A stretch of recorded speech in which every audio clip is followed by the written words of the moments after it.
কালকের থেকে ইনশাল্লাহ পবিত্র মাহে রমজান, কোরআন তেলাওয়াত করতে হবে, নামাজ কালাম করতে হবে, তারাবি, সাহারি, ইফতারি।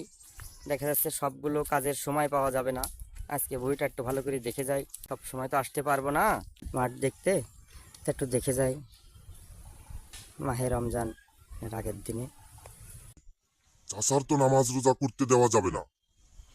চাচা, আমি আপনার নফস বলছি, আপনি নামাজ কালাম করবেন না, রোজা থাকবেন না, কোরআন তেলাওয়াত করবেন না, কারণ যৌবন বয়সের হিসাব নেওয়া হবে।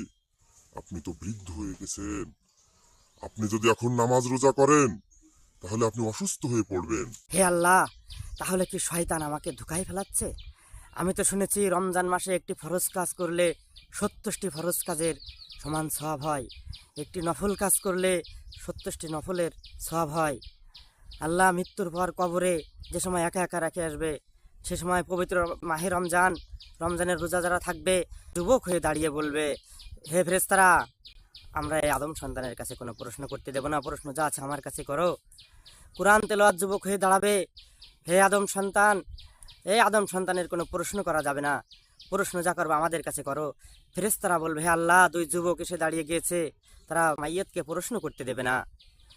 সে সময় আল্লাহ পাক বলবে, হে ফেরেশতারা, তোমরা জিজ্ঞেস করো ওরা কারা। তখন তাদের প্রশ্নের উত্তরে যুবক দুটি বলবে, আমরা পবিত্র কোরআন মাজিদ, এই লোক, এই আদম সন্তান কোরআন মাজিদ তেলাওয়াত করেছে এবং মাহে রমজানের রোজা পালন করেছে, যা প্রশ্ন করার আমাদের করো। তাহলে কেন শয়তান আমাদেরকে ধোঁকা দিচ্ছে? হে আদম সন্তান, তাড়াতাড়ি তুমি ফিরে এসো। তুমি মুরব্বী হয়ে গেছো, বয়স বেশি হয়ে গেছে, তোমার তো সবগুলো লাগবে না। তুমি ফিরে এসো আদম সন্তান। হে আল্লাহ, তুমি আমার এই শয়তানের অসুয়া থেকে আল্লাহ তুমি আমার রক্ষা করো। আল্লাহ, আল্লাহ, আমার তো কোনো কোরআন হাদিসের আয়াত মনে আসছে না। আল্লাহ, আউযু বিল্লাহি মিনাশ শাইতানির রাজিম, বিসমিল্লাহির রহমানির রহিম। আল্লাহ, যাতে আমি শয়তানের ওয়াসওয়াসা থেকে বাঁচতে পারি। আল্লাহ, লা হাওলা ওয়ালা কুওয়াতা ইল্লা বিল্লাহিল আলিয়্যুল আযীম।